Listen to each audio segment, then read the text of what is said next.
അനന്തകൃഷ്ണന്റെ custody അപേക്ഷയിലെ വിവരങ്ങളാണ് 24 ലഭിച്ചത്. പ്രതിക്ക് ഉന്നത രാഷ്ട്രീയ നേതാക്കളുമായി ബന്ധമുണ്ട് എന്നാണ് പോലീസ് പറയുന്നത്. കൂട്ടുപ്രതികൾ ഉന്നത ബന്ധമുള്ള രാഷ്ട്രീയ നേതാക്കളാണ് എന്നുകൂടി കസ്റ്റഡി അപേക്ഷയിൽ പോലീസ് പറയുന്നുണ്ട്.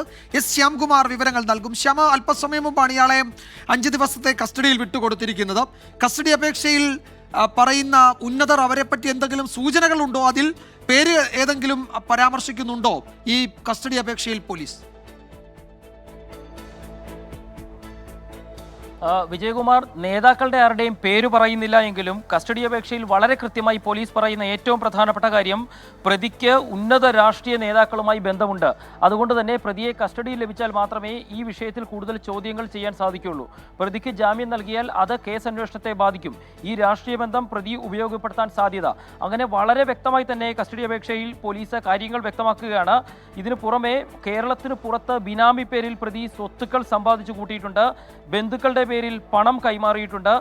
കൂട്ടുപ്രതികൾ എല്ലാവരും തന്നെ ഈ കേസിൽ ഉൾപ്പെടാൻ സാധ്യതയുള്ള കൂട്ടുപ്രതികൾ എല്ലാവരും തന്നെ രാഷ്ട്രീയ ബന്ധമുള്ള ആളുകളാണ് എന്നീ വിവരങ്ങളും പോലീസ് മൂവാറ്റുപുഴ 1ാം ക്ലാസ് മജിസ്ട്രേറ്റ് കോടതിയിൽ അല്പസമയം മുമ്പ് സമർപ്പിച്ച കസ്റ്റഡി അപേക്ഷയിൽ ചൂണ്ടിക്കാട്ടിയിട്ടുണ്ട്. ഈ കാര്യങ്ങളിലൊക്കെ വ്യക്തത വരുത്തുന്നതിനും തെളിവെടുപ്പിനും വേണ്ടിയാണ് പ്രതിയെ 5 ദിവസത്തെ പോലീസ് കസ്റ്റഡിയിൽ ആവശ്യപ്പെട്ടത്. ഈ ആവശ്യമാണ് കോടതി അംഗീകരിക്കുകയും 5 ദിവസത്തെ കസ്റ്റഡിയിൽ പ്രതിയെ വിട്ടുകൊടുക്കുകയും ചെയ്തിരിക്കുന്നത്. ഇതിനു പുറമെ തട്ടിയെടുത്ത പണം ചില ധനകാര്യ സ്ഥാപനങ്ങളിൽ പ്രതി നിക്ഷേപം നടത്തിയതായും പോലീസ് സംശയിക്കുന്നുണ്ട്. അക്കാര്യവും പോലീസ് കസ്റ്റഡി അപേക്ഷയിൽ വ്യക്തമാക്കിയിട്ടുണ്ട്.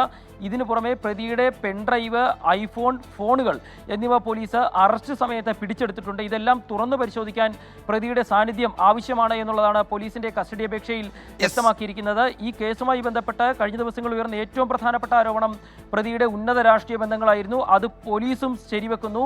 പ്രതിക്ക് ഉന്നത ബന്ധമുള്ള രാഷ്ട്രീയ നേതാക്കളുമായി ബന്ധമുണ്ട്. അത് പ്രതി കേസ് അന്വേഷണത്തിൽ ജാമ്യം ലഭിച്ചാൽ ഉപയോഗപ്പെടുത്തുമെന്നുള്ളത് പോലീസ് വ്യക്തമാക്കിയിരിക്കുന്നു. പോലീസ് കോടതിയിൽ സമർപ്പിച്ച കസ്റ്റഡി അപേക്ഷയിലാണ് പ്രതിയുടെ ഉന്നത രാഷ്ട്രീയ ബന്ധങ്ങളെക്കുറിച്ചുള്ള സൂചന തന്നെ നൽകിയിരിക്കുന്നത്. ഈ കേസിൽ 1000 കോടി രൂപയിലേറെ സാധാരണക്കാരിൽ നിന്ന് മോഷ്ടിക്കപ്പെട്ട കേസാണ്. അതുകൊണ്ട് തന്നെ പ്രതിയുടെ ഉന്നത രാഷ്ട്രീയ ബന്ധങ്ങൾ കേസിൽ പ്രതിക്ക് ജാമ്യം ലഭിച്ചാൽ ഉപയോഗപ്പെടുത്താൻ സാധ്യത. സംസ്ഥാനം സമീപ നാളുകളിൽ കണ്ട ഏറ്റവും വലിയ തട്ടിപ്പിന്റെ വിവരങ്ങൾ പുറത്തു വരുമ്പോൾ അതിലെ പ്രതിക്ക് കേരളത്തിലെ ഉന്നത രാഷ്ട്രീയ നേതാക്കളുമായുള്ള ബന്ധം, അതിൻ്റെ കൂടി വിവരങ്ങളാണ് ഈ ഘട്ടത്തിൽ പോലീസ് തന്നെ സൂചിപ്പിക്കുന്നത്. കൂട്ടുപ്രതികൾ ഉന്നത ബന്ധമുള്ള രാഷ്ട്രീയ നേതാക്കളാണ് എന്ന് കസ്റ്റഡി അപേക്ഷയിൽ പറയുന്നു. തന്നെയുമല്ല, ഈ പ്രതിക്ക് മറ്റ് വലിയ രാഷ്ട്രീയ ബന്ധങ്ങളുണ്ട്. അതുകൊണ്ട് ജാമ്യം നൽകുകയോ അല്ലെങ്കിൽ പുറത്തിറങ്ങുകയോ ഒക്കെ ചെയ്താൽ ഈ കേസിൽ അന്വേഷണത്തെ അത് ബാധിക്കുമെന്ന് ആണ് കസ്റ്റഡി അപേക്ഷയിൽ പോലീസ് പറയുന്നത്. ശ്യാംകുമാറാണ് വിവരങ്ങൾ നൽകിയത്.